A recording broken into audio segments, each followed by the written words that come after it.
할렐루야, 반갑습니다. 우리 귀한 구역장님과 또 구역원들, 또 지난 한 주간 평안하게 보내셨습니까? 오늘도 또 하나님의 은혜 가운데 날마다 평안과 또 기쁨이 넘치는 귀한 하루가 되기를 축복합니다. 오늘 39가 의의 열매와 언어 생활이라는 제목으로 우리 구역공과 함께 공부해 보도록 하겠습니다. 우리 마음 열기 그리고 경배와 찬양은 우리 구역장님을 통해서 또 인도할 수 있고 또 안내 받으시길 바라고요. 자, 우리 말씀 들어가기를 함께 보도록 하겠습니다. 앞서 우리는 성령의 열매, 전도의 열매, 교제의 열매를 다루었습니다. 마지막으로 그리스도인들이 꼭 맺어야 할 열매인 의의 열매에 대해 살펴보고자 합니다. 의의 열매를 맺기 위해서는 위로부터 오는 지혜가 우리 마음에 임해야 합니다. 의의 열매는 우리의 언어와 깊은 관련이 있습니다. 그렇다면 그리스도인이 맺어야 할 입술의 열매는 무엇일까요? 여러분, 우리가 예수 그리스도를 우리 신앙의 믿음의 반석으로 삼고 그분을 주인으로 삼고 주님으로 영접한 그리스도인이라면 반드시예요. 반드시 신앙의 열매가 맺어지게 되어 있다라는 것이죠. 여러분, 자녀는 그 부모의 모습을 닮아 있어야죠. 뿐만 아니라 자녀는 부모의 삶의 태도, 양식도 굉장히 유사하다라는 것을 봅니다. 그 이유가 무엇입니까? 부모와 함께하고 있기 때문에 부모가 하는 말투나 행동이 비슷할 수밖에 없는 거죠. 마찬가지로 성도는 그리스도와 함께 동행하는 삶 속에서 그분을 닮아가면서 또 자연스럽게 그분을 닮아가니까 그분이 갖고 있었던 정말 신앙의 아름다운 열매들을 우리도 그대로 따라서 맺어질 수밖에 없다라는 것입니다. 그래서 우리 이전에는 성령 또 전도 교제 열매를 나누었고 오늘은 의의 열매가 무엇인지 함께 살펴보도록 할게요. 우리 말씀입니다. 야고보서 3장 13절부터 18절의 말씀을 우리 한 목소리로 하나님의 말씀을 13절부터 18절까지 읽어보겠습니다. 너희 중에 지혜와 총명이 있는 자가 누구냐? 그는 선행으로 말미암아 지혜의 온유함으로 그 행함을 보일지니라. 그러나 너희 마음속에 독한 시기와 다툼이 있으면 자랑하지 말라. 진리를 거슬러 거짓말하지 말라. 이러한 지혜는 위로부터 내려온 것이 아니요 땅 위의 것이요 정욕의 것이요 귀신의 것이니 시기와 다툼이 있는 곳에는 혼란과 모든 악한 일이 있음이라. 오직 위로부터 난 지혜는 첫째 성결하고 다음에 화평하고 관용하고 양순하며 긍휼과 선한 열매가 가득하고 편견과 거짓이 없나니 화평하게 하는 자들은 화평으로 심어 의의 열매를 거두느니라. 아멘. 우리 야고보서 이전에도 함께 야고보서를 간단하게 서론적으로 이야기한 적이 있지만 우리 야고보가 기록한 편지라는 것이죠. 이 야고보는 우리 예수님의 친동생이자 초대 예루살렘 교회의 수장이었어요. 지도자였다라는 거죠. 이 야고보는 이 야고보서를 통해서 당시 이제 로마 시대 때 전국 각지에 흩어져 있는 유대 그리스도인을 향해서 기록한 편지입니다. 당시 이제 그리스도인들은 많은 시련과 핍박이 있었어요. 알다시피 이제 로마 사람들에게 인정을 받지 못했었고 또 핍박을 받았고 또 아픔이 있는 것은 자신들의 유대 동족들에게도 핍박을 받았다는 것이죠. 또 당시 경건하지 못한 부자들의 횡포, 또 일부 성도들의 형식적인 신앙생활과 또 사람을 판단하는 등 그 여러 가지 성도들 안에서도 문제가 발생되었다라는 것입니다. 이에 야고보는 이들을 격려하고 어려움 고난 가운데 있는 이들을 다시 격려하고 또 잘못된 신앙 자세를 고치고 더 나아가 믿음과 행함에 대한 교훈, 특별히 행함의 중요성을 담고 있습니다. 그래서 제가 이전에도 한번 이야기한 것처럼 구약의 잠언이 있다면 바로 신약의 잠언이 곧 야고보서다라고 말할 수 있다라는 것이죠. 이제 야고보서 3장에 와서는 먼저 1절부터 3장 1절부터 12절까지는 말의 실수가 없어야 된다라는 것을 강조하면서 혀의 절제함에 대해서 가르치고 있습니다. 그리고 다음 이제 13절부터 18절까지는 그러니까 참된 지혜가 바로 성령으로부터 위로부터 얻어지는 것이고 또 이건 역시 행위로 행함으로 증명되어야 된다. 즉 믿음과 행위의 일치됨을 계속해서 오늘 본문에서도 강조하고 있는 내용입니다. 자, 그럼 1번부터 살펴볼게요. 위로부터 오는 지혜와 총명이 있는 자는 누구입니까? 야고보 3장 13절 너희 중에 지혜와 총명이 있는 자가 누구냐? 그는 선행으로 말미암아 지혜의 온유함으로 그 행함을 보일지니라. 아멘. 여러분 위로부터 오는 지혜와 총명이 있는 자는 누구입니까? 바로 지혜의 온유함과 행위를 직접 나타내는 자, 그가 바로 지혜의 총명이 있는 자죠. 여러분 당시 교회 안에 이제 흩어진 여러 교회 안에 자신 스스로 지혜와 지식을 가졌다면서 그것을 자랑하고 다른 남들을 이제 깎아내리는 그런 교사들이 있었다고 합니다. 그러니까 그들은 이제 엘리트주의에 빠져 있었다라는 거죠. 자기들의 엘리트라는 거죠. 자신들만 아주 고귀하고 구별된 지식을 소유하고 있다.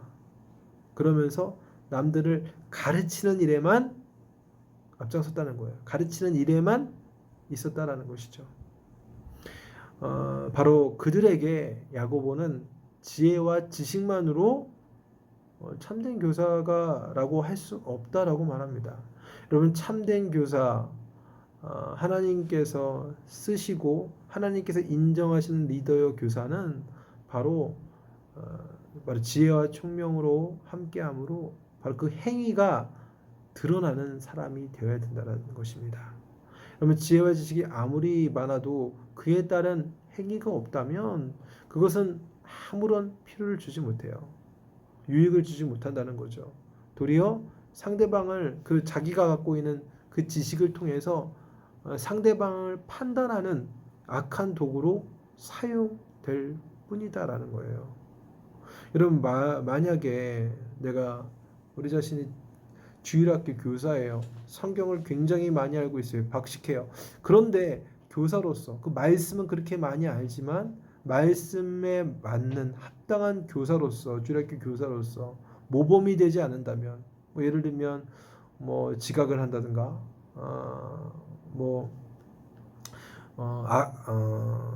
언어의 생활에 있어서 좋지 않은 언어를 하거나 그런 태도를 보인다면 성경을 많이 안다 해도 그 사람이 지혜와 지식을 많이 안다고 해도 그는 어떻게 됩니까? 하나님 보시기에 절대 기뻐하는 참된 교사라고 말할 수 없다라는 것입니다. 지식, 지혜를 아는 것 매우 중요하죠. 그러나 적게 알아도 조금 덜 알아도 그 아는 것을 행하는 사람, 지혜의 온유함으로 그 일들을 행하는 사람을 하나님께서는 귀하게 사용하신다라는 거죠. 저도 이전 교회에 굉장히 나이가 많으신 권사님이 계셨는데 그 권사님이 이제 초등학교도 다 나오시지 못하신 분이었는데 성경으로 이제 예수 믿고 성경을 통해서 글자를 배우셨다고 하더라고요. 그래서 그 성경을 얻고 이제 믿음 생활을 하면서 이 성경에 있는 말씀을 자신의 삶의 방향으로 두고 사셨다라는 거예요. 그러니까 그래서 그 권사님이 하시는 말을 보면 그러니까 그 하시는 권사님의 말의 권면과 대화를 보면 다 하나님의 말씀이 이렇게 녹아져 있어요. 그러니까 어떻게 또 그런 삶을 사시고, 그러니까 자연스럽게 성도들이 존경하게 되더라고요. 여러분, 바로 그렇다는 거예요. 하나님 주신 그 지혜와 말씀이 우리 삶 속의 행함으로 반드시 나타나야 된다라는 것이죠. 그게 바로 위로부터 오는 지혜와 총명이 있는 자라고 할 수 있는 것입니다. 자, 2번입니다. 마음속에 무엇이 있을 때 거짓말을 하게 되고 혼란과 악한 일이 생기게 됩니까? 야고보서 3장 14절과 16절입니다.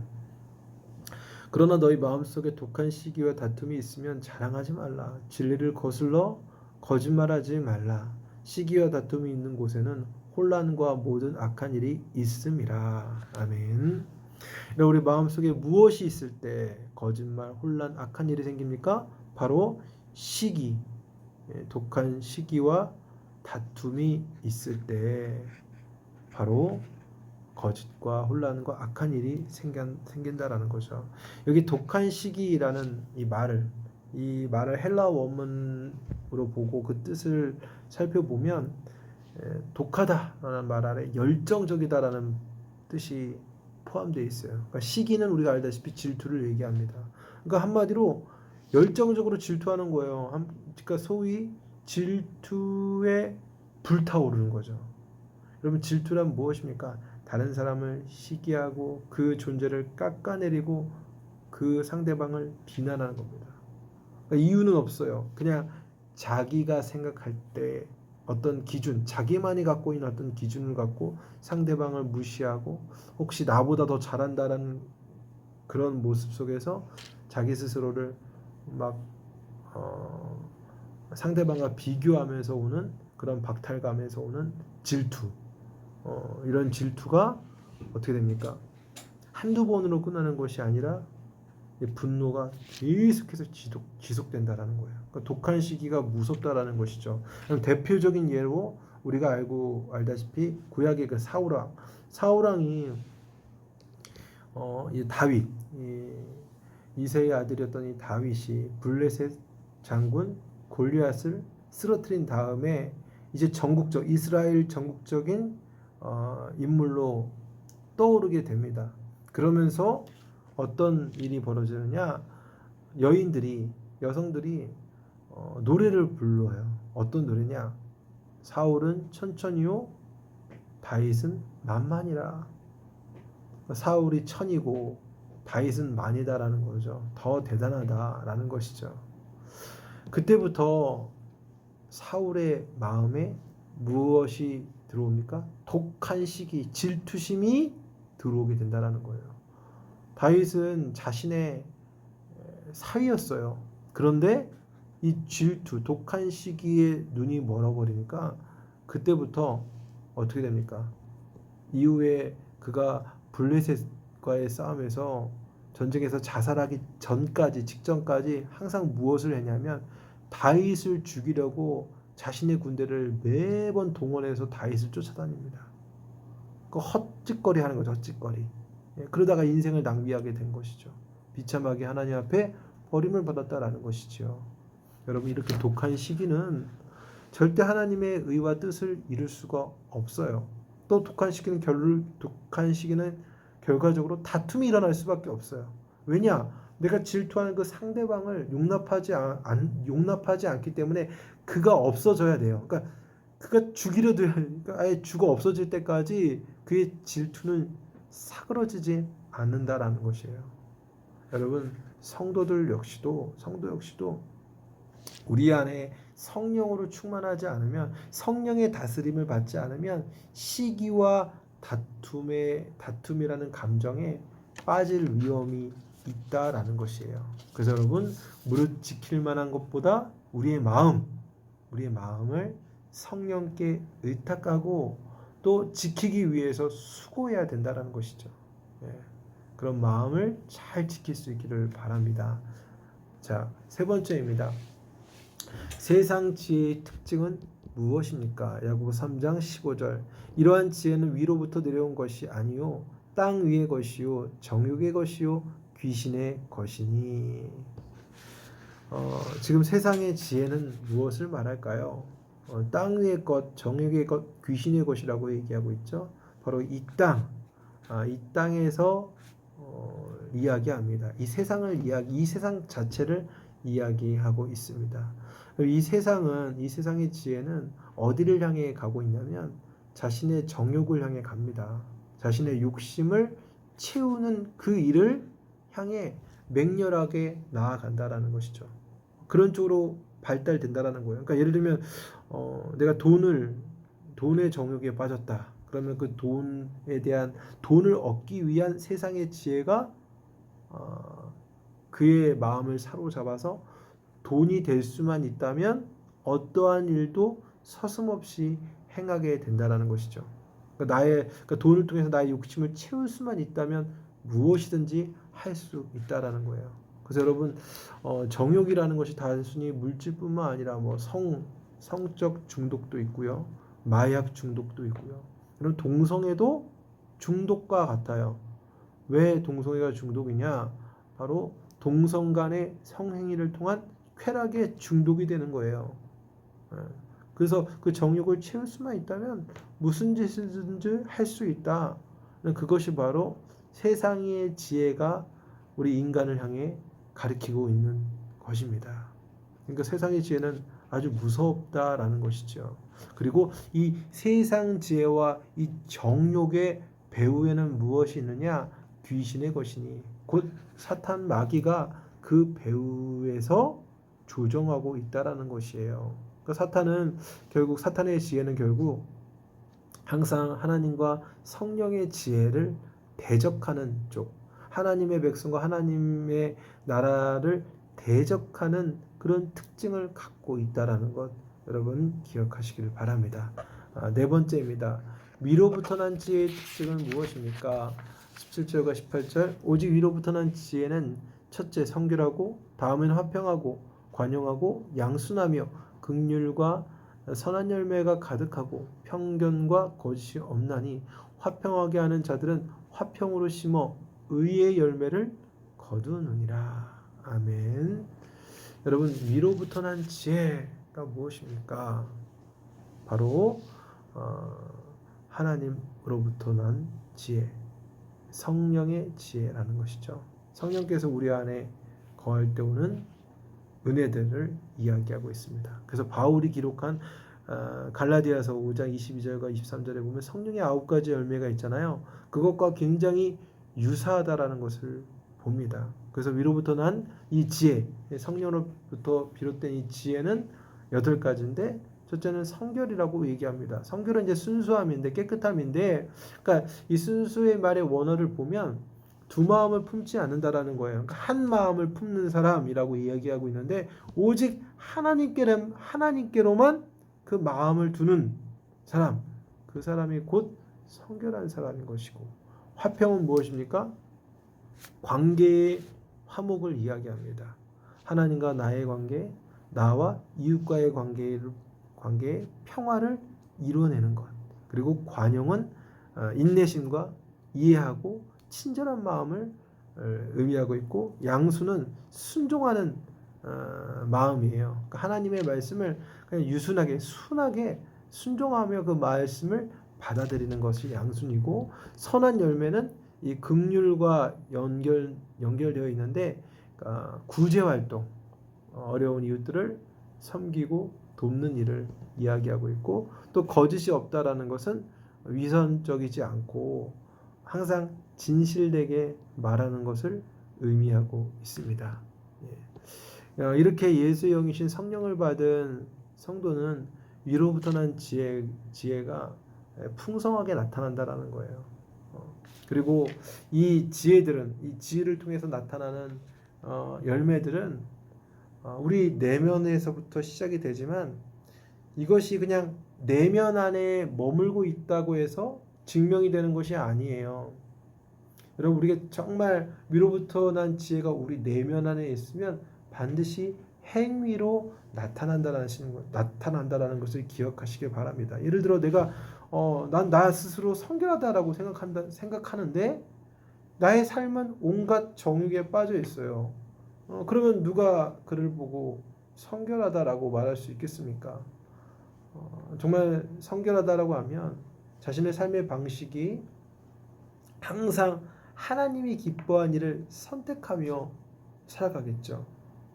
당장 나에게 어떤 유익을 주고 이익을 준다 할지라도 하나님과 그분의 뜻에 위배가 된다면 그런 유익조차도 거절할 수 있는 것. 그러면 이것이 바로 성결이다라는 것이죠. 이 성결한 삶으로 드러난다라는 것이죠. 그래서 여러분, 우리가 정말 의의 열매로서 위로부터 난 지혜, 우리 주님이 주는 성결, 화평, 양순, 이 좋은 것들을 여러분은 내면에서 꽃 피워서, 내면에서부터 시작이 되어서 행위로 꽃 피울 수 있는, 열매 맺을 수 있는 그런 신앙인으로 나아가시길 바랍니다. 자, 나눔입니다. 의의 열매는 입술의 열매와 깊은 상관이 있습니다. 나의 언어 생활을 살펴보고 고쳐야 할 점은 없는지 나누어 봅시다. 여러분, 언어는 그 사람의 인격이고 내면이고 그리고 그 사람의 신앙이라고 볼 수 있어요. 예. 우리 신앙이 마음에서부터 비롯되는 거잖아요. 성령 하나님께서 우리를 거룩하게 하사 거듭나게 했다는 것은 우리 영혼이 새롭게 변화되고 또 우리 육신도 당연히 주님 앞에 정말 거룩한 존재가 된 것인데, 여러분, 이 거룩한 존재로서 나타나는 정말 뚜렷한 특징이, 그 행위로서 나타나는 뚜렷한 특징이 입술이라는 것을 기억하시길 바랍니다.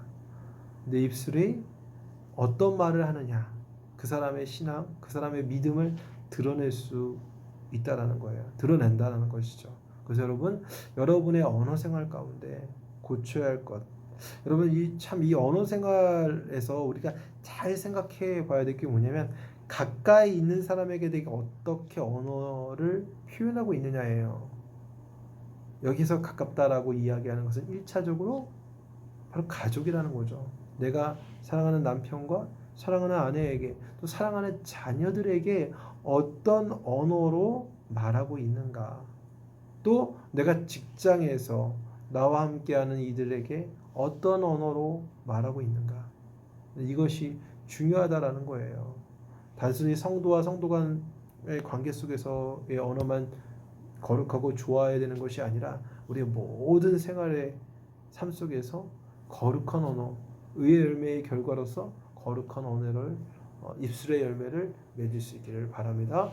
함께 기도하실 때는 위로부터 난 지혜를 갖고 의의 열매를 맺을 수 있도록 기도하시고, 또 서로의 기도 제목을 나누고, 교회와 지역과 나라, 또 특별히 코로나19로 인하여서 어려움을 겪는 전 세계와 그리고 우리나라, 또 어려움을 겪고 있는 소외된 이웃들, 가난한 이웃들, 어려운 이웃들을 위해서 기도해 주시기를 바라고, 또 헌금으로 찬양하시고 또 준비한 예물 또 온라인으로 또 드리시면 될 것 같습니다. 여러분, 특별히 이제 돌아오는 주일부터 이제 현장 예배가 실시됩니다. 그래서 여러분들 그동안 많이 답답하고 어려웠을 텐데 이제 현장에 나와서 이제 돌아오는 주일부터 현장에서 예배 드릴 수 있는데, 우리 항상 그랬던 것처럼 마스크 착용하시고, 혹시 본인이 육신에 어려움, 질병이 있거나 또 어려움이 있으면 실시간 영상으로 예배를 드릴 수 있으니까 너무 어려워하지 마시고, 또 서로를 잘 지켜나가면서 또 어디에 있든지 하나님 앞에 최고의 예배를 드릴 수 있기를 축복합니다. 한 주간도 믿음 안에서 승리하시고, 또 다음 주에 구역공가로 또 함께 뵙도록 하겠습니다. 감사합니다.